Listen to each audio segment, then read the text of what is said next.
ಹ್ಮ್. ನಾವೆಲ್ಲ ಈ ಹರಪ್ಪನ್ ಸಿವಿಲೈಸೇಷನ್ ಬಗ್ಗೆ ತುಂಬಾ ಕಥೆಗಳನ್ನ ಕೇಳಿದೀವಿ ಅಲ್ವಾ? ಹೌದು, ಖಂಡಿತ. ಅಂದ್ರೆ ಆ ಕಾಲದಲ್ಲಿಯೇ ಇದ್ದಂಥ ದೊಡ್ಡ ದೊಡ್ಡ ಕಟ್ಟಡಗಳು, ಆಮೇಲೆ ಆ ಮುಚ್ಚಿದ ಚರಂಡಿಗಳು ಎಲ್ಲ ಎಷ್ಟೊಂದು ಅದ್ಭುತವಾಗಿದ್ದು. ನಿಜ. ಆ ಕಾಲದ ಜನ ತುಂಬಾ ಬುದ್ಧಿವಂತರಾಗಿದ್ರು.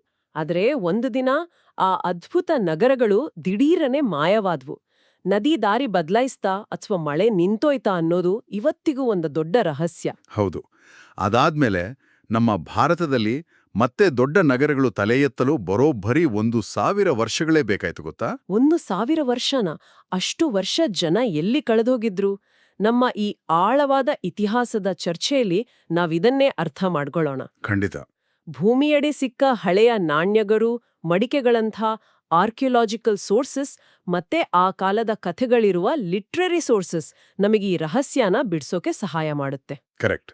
ಆ 1,000 ವರ್ಷಗಳ ಕಾಲ ಏನಾಯ್ತು ಅಂದ್ರೆ, ಜನ ಬರೀ ಸಣ್ಣ ಸಣ್ಣ ಹಳ್ಳಿಗಳಲ್ಲೇ ಬದುಕ್ತಿದ್ರು. ಓಹೋ, ಬರೀ ಹಳ್ಳಿಗಳು ಮಾತ್ರ ಇತ್ತಾ? ಹೌದು. ಆದರೆ ಸುಮಾರು 2,600 ವರ್ಷಗಳ ಹಿಂದೆ ಮತ್ತೆ ಸೆಕೆಂಡ್ ಅರ್ಬನೈಸೇಷನ್ ಶುರುವಾಯಿತು.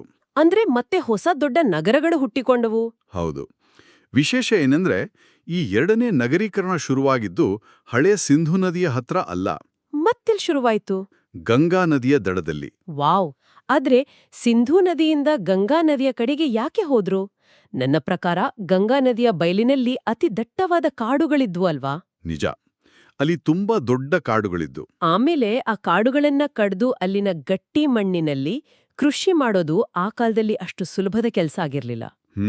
ಸರಿಯಾಗಿ ಹೇಳಿದ್ರಿ. ಅಲ್ಲಿನ ಮಣ್ಣು ಒಂಥರ ಗಟ್ಟಿಯಾದ ಕಡ್ಲೆಕಾಯಿ ಚಿಕ್ಕಿ ತರ ಇತ್ತು. ಕಡ್ಲೆಕಾಯಿ ಚಿಕ್ಕಿ? ಹೌದು.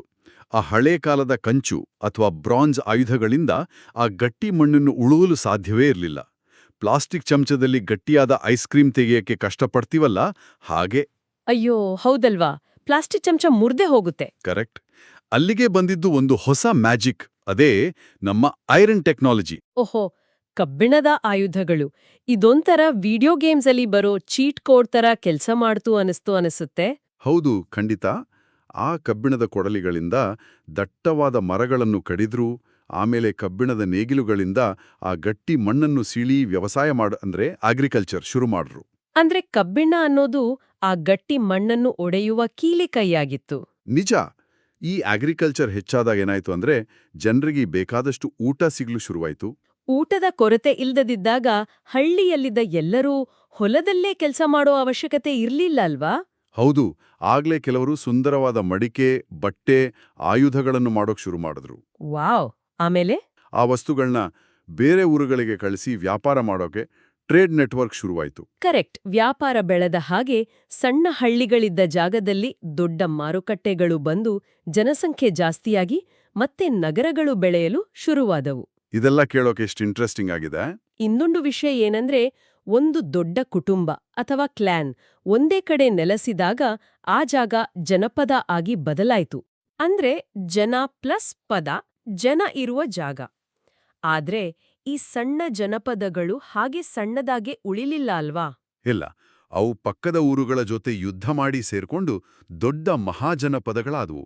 ನಮ್ಮ ಲಿಟ್ರರಿ ಸೋರ್ಸಸ್ ಪ್ರಕಾರ ಉತ್ತರ ಭಾರತದಲ್ಲಿ ಒಟ್ಟು 16 ಮಹಾಜನಪದಸಿದ್ವು. ಹೌದು, ಒಟ್ಟು 16. ಇಷ್ಟು ದೊಡ್ಡ ರಾಜ್ಯಗಳಾದಾಗ ಶತ್ರುಗಳು ಮತ್ತು ಕಳ್ಳರಿಂದ ಸಂಪತ್ತನ್ನು ಕಾಪಾಡಿಕೊಳ್ಳೋದು ಕೂಡ ಕಷ್ಟ ಆಗಿರ್ಬೇಕಲ್ಲ? ಖಂಡಿತ. ಅದಕ್ಕಾಗಿಯೇ ರಾಜ್ಯದ ನಾಯಕರು ತಮ್ಮ ನಗರದ ಸುತ್ತಲೂ ಫೋರ್ಟಿಫಿಕೇಶನ್ಸ್ ಕಟ್ಟಲು ಶುರು ಮಾಡಿದ್ರು. ಅಂದ್ರೆ ಎತ್ತರವಾದ ದಪ್ಪ ಗೋಡೆಗಳು. ಹೌದು, ಬರೀ ಗೋಡೆಗಳಲ್ಲ, ಆ ಗೋಡೆಯ ಆಚೆ ಆಳವಾದ ಮೋಟ್ ಕೂಡ ಇರುತ್ತಿತ್ತು. ಕಂದಕ ಅಲ್ವಾ? ಹೌದು, ಶತ್ರುಗಳು ದಾಟಲಾಗದಷ್ಟು ದೊಡ್ಡ ನೀರಿನ ಕಂದಕ. ಆ ಕಂದಕದ ನೀರಲ್ಲಿ ಮೊಸಳೆಗಳು ಕೂಡ ಇರ್ತಿದ್ವೋ ಏನೋ. ಇರ್ಬೋದು. ಈ 16 ರಾಜ್ಯಗಳಲ್ಲಿ ಮಗಧ, ಕೋಸಲ, ಅವಂತಿ ಮತ್ತು ವತ್ಸ ರಾಜ್ಯಗಳು ಅತಿದೊಡ್ಡ ಸೂಪರ್ ಸ್ಟೇಟ್ಸ್ ಆಗಿ ಬೆಳೆದವು. ಅದರಲ್ಲಿ ಮಗಧ ಅತ್ಯಂತ ಬಲಶಾಲಿ ಸಾಮ್ರಾಜ್ಯವಾಯಿತು. ಯಾಕಂದ್ರೆ ಆ ಮಗಧ ರಾಜ್ಯದ ಹತ್ತಿರವೇ ದೊಡ್ಡ ಕಬ್ಬಿಣದ ಗಣಿಗಳಿದ್ವು. ಕರೆಕ್ಟ್. ಅಲ್ಲಿಂದಲೇ ಅವರಿಗೆ ಬೇಕಾದಷ್ಟು ಆಯುಧಗಳು ಮತ್ತು ನೇಗಿಲುಗಳು ಸಿಕ್ಕವು. ಜೊತೆಗೆ ಗಂಗಾ ನದಿಯ ಸಂಪರ್ಕ ಇದ್ದಿದ್ರಿಂದ ಟ್ರೇಡ್ ನೆಟ್ವರ್ಕ್ಸ್ ಬೆಳೆಸೋದು ತುಂಬಾ ಸುಲಭವಾಯಿತು. ಎಂಥ ಅದ್ಭುತ ಕಥೆ! ಕೇವಲ ಐರನ್ ಟೆಕ್ನಾಲಜಿ ಮತ್ತು ಅಗ್ರಿಕಲ್ಚರ್ನ ಸಹಾಯದಿಂದ ಸಣ್ಣ ಹಳ್ಳಿಗಳು ದೊಡ್ಡ ಮಹಾಜನಪದಗಳಾಗಿ ಬದಲಾದವು.